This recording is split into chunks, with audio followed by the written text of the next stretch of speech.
Hello and welcome to Break Speak.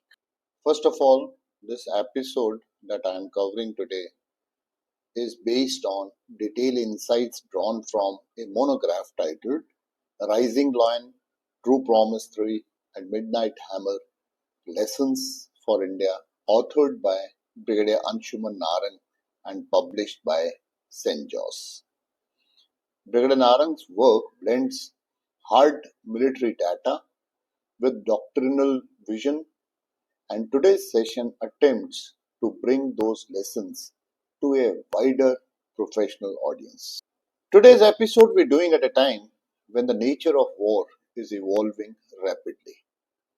Between June 13th and 24th this year, we saw three military operations: Rising Lion by Israel, True Promise 3 by Iran, and Midnight Hammer by the USA.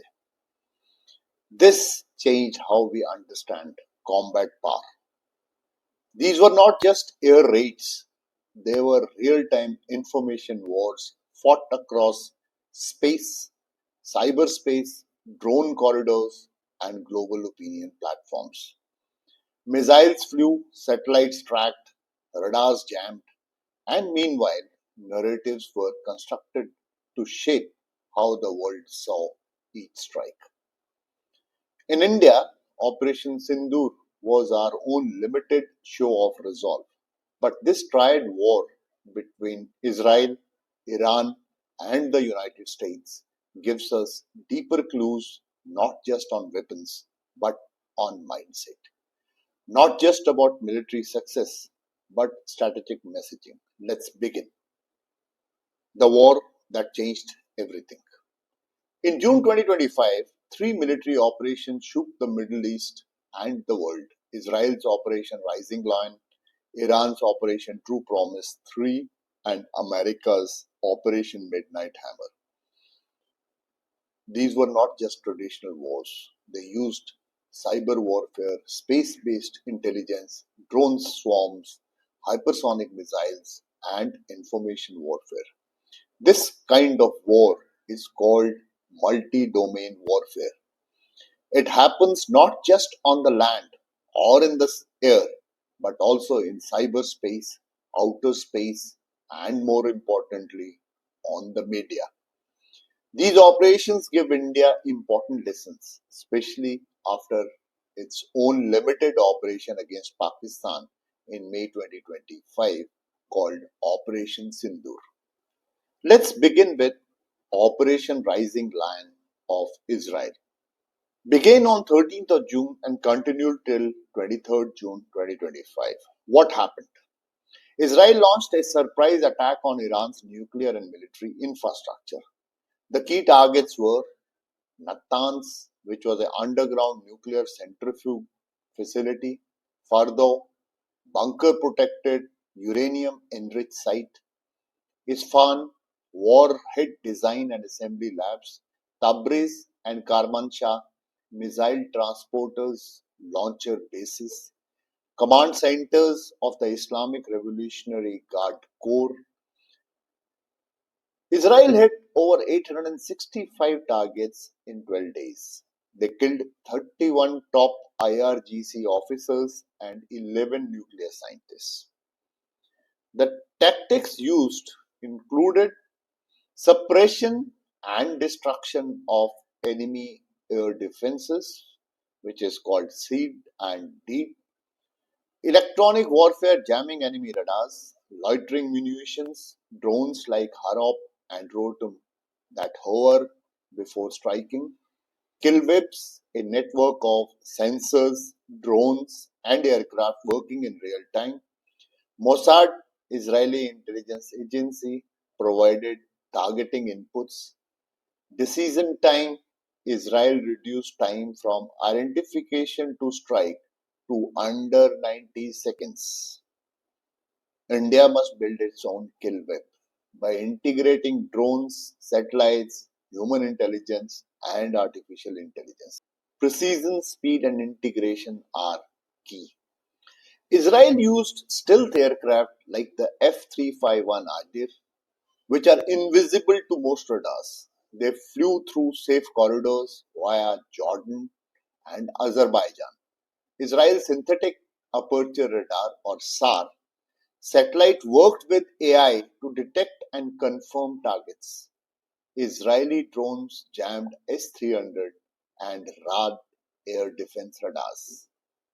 In India, we need to develop similar stealth strike packages and radar blinding capabilities.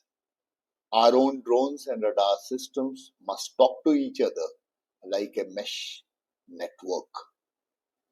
Moving on to Operation True Promise, which was Iran's massive response. 13th to 24th of June 2025, after Israel's attack, Iran launched 1,100 drones and 530 ballistic missiles at Israeli military and economic targets. Shahed 129 and Shahed 136 were the armed drones, and Mohajer series were the surveillance and strike drones. In addition, Fateh 1 was the missile, which is an hypersonic missile. Imad, Zolfagar, Sejil 2 are the medium range missiles, some with multiple independently targetable re entry vehicles, or MIRVs. I would like to clarify here that we've done a series on important military terms few weeks back. I'll request the students to revisit. It was in two parts where I have explained most of the new equipment and technique which we are talking about in today's episode. Continuing with the present lesson aims. The aim of Iran was to overwhelm Israel's rocket, artillery, air defense, and missile RAAMD system. Hit ports, power plants, oil refineries, and naval bases. To talk about the impact, even though Israel intercepted 93% of incoming projectiles, seven major infrastructure sites were hit. Panic forced Israel to ask the US for help. In India, we must strengthen protection of our oil refineries, ammunition storage, and radars. Drones and missiles are becoming cheaper and more accurate. Talking about Iran's smart tactics, Iran didn't launch all missiles at one time. Instead, it used waves, small, frequent groups of drones and missiles. Some flew low using terrain cover to avoid radar, others spoofed global positioning systems to confuse defenses. In India, we must invest in underground launch sites and camouflage for our BrahMos and Parley missile systems. Visibility is vulnerability. Operation Midnight Hammer, Americans' precision strike. From 21st to 24th of June, the US launched Operation Midnight Hammer. Four B-2 Spirit bombers flew from Diego Garcia and Missouri to bomb Iran's Fardo and Natanz sites using 14 GPU-57 massive ordnance penetrator. These are deep earth bunker buster bombs supported by F-22 Raptors for air cover. They used air-launched radar decoy to confuse Iran's air defenses.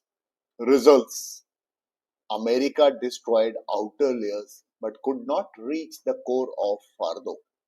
Iran retaliated with a symbolic strike on Al Udeid Air Base in Qatar. In India, we must realize that even the best bombs cannot defeat hardened bunkers alone. India needs better ground penetrating munitions and real time satellite imagery for battle damage assessment. Strategic message from America. America did not want a full scale war. Its message was deterrence. We can hit you if you need it. We can hit you if needed, but we want to avoid escalation. It used its power to shape outcomes, not just to destroy.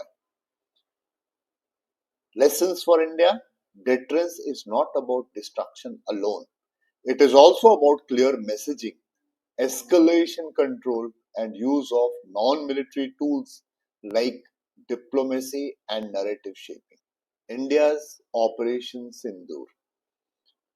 7th to 10th of May, India launched a massive operation after a terror attack in Kashmir. The attack was launched on terror camps and ISI safe houses in Pakistan occupied Kashmir. We used BrahMos cruise missile, Nirbhay subsonic cruise missile, and Parle ballistic missile. We hit 9 targets, causing approximately 43 deaths. Pakistan responded with drones and missiles. They were all intercepted. Ceasefire followed due to US and Gulf pressure. What were our weaknesses? We had no follow up plan. There was no media outreach or international campaign. Limited pain was inflicted on Pakistan. A good strike must be followed by good storytelling, global diplomacy, and long term impact planning. Post strike narrative wars.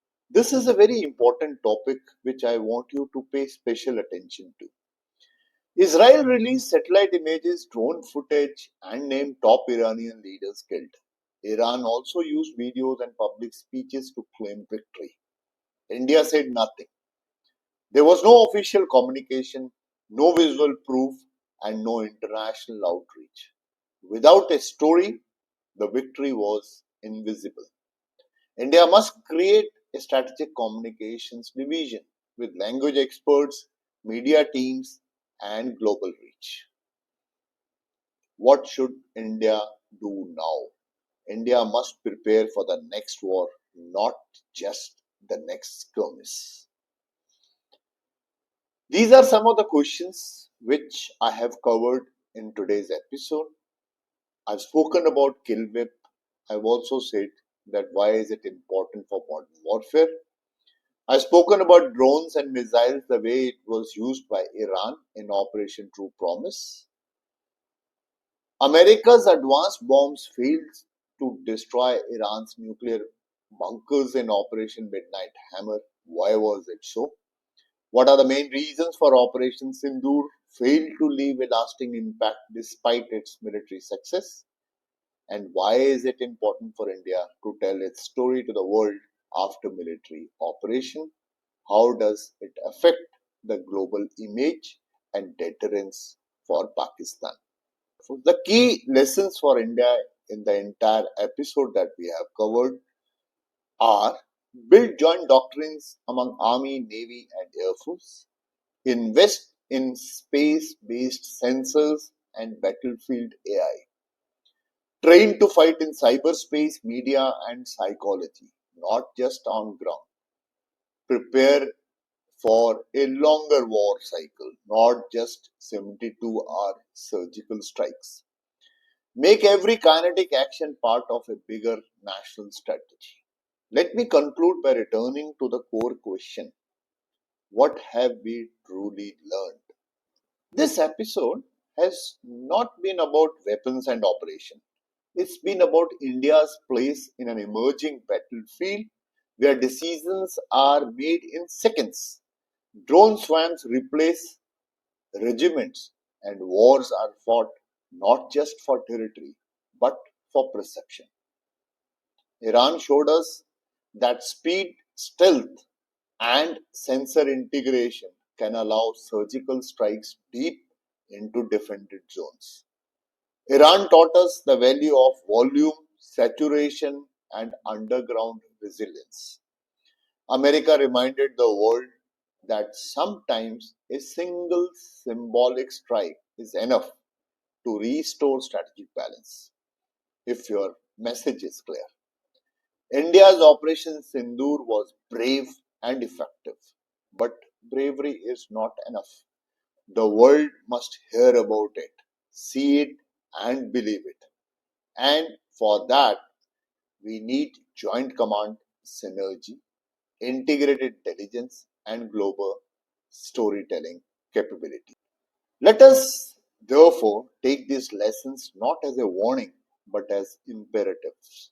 Imperatives to upgrade our thinking, integrate our platforms, and amplify our voice in the world stage.